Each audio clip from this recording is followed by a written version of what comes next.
தொகுதி பங்கீடு, கூட்டு பிரச்சாரம் உள்ளிட்டவை குறித்து அதிமுக பொதுச் செயலாளர் எடப்பாடி பழனிசாமியை தமிழ்நாடு பாஜக தேர்தல் பொறுப்பாளர் வைஜெயந்த் பாண்டா மற்றும் பாஜக மாநில தலைவர் நயினார் நாகேந்திரன் சந்தித்து பேசினர். சென்னை பசுமை வழிச்சாலையில் உள்ள இல்லத்தில் அதிமுக பொதுச் செயலாளர் எடப்பாடி பழனிசாமியை தமிழ்நாடு பாஜகவின் தேர்தல் பொறுப்பாளர் வைஜெயந்த் பாண்டா மற்றும் பாஜக மாநில தலைவர் நயினார் நாகேந்திரன் ஆகியோர் சந்தித்து பேசினர். இந்த சந்திப்பில் பாஜக மாநில துணைத் தலைவர் ஜெயபிரகாஷ் உடனிருந்தார்.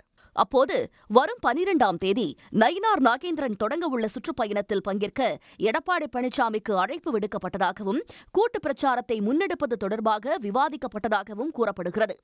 இந்த சந்திப்பின் போது சட்டப்பேரவை தேர்தல் கூட்டணி மற்றும் கூட்டணியை வலுப்படுத்துவது தொடர்பாக விவாதிக்கப்பட்டுள்ளது. அத்துடன் தொகுதி பங்கீடு குறித்து ஆலோசிக்கப்பட்டதாகவும் 2026 தேர்தலில் தங்களுக்கு கூடுதல் தொகுதிகளை ஒதுக்க வேண்டுமென பாஜக நிர்வாகிகள் வலியுறுத்தியதாகவும் கூறப்படுகிறது. பாஜகவினரை எடப்பாடி பழனிசாமி சந்திக்கும் போது அதிமுகவைச் சேர்ந்த மூத்த நிர்வாகிகள் KP முனுசாமி, SP வேலுமணி போன்றவர்கள் உடனிருப்பது வழக்கம். ஆனால் இன்றைய சந்திப்பின் போது மூத்த நிர்வாகிகள் யாரும் இல்லாமல் எடப்பாடி பழனிசாமி மட்டும் தனியாக பாஜகவினரை சந்தித்து பேசியிருப்பது குறிப்பிடத்தக்கது. உடனுக்குடன் செய்திகளை தெரிந்து கொள்ள சன் நியூஸ் பெல் ஐகானை கிளிக் பண்ணுங்க.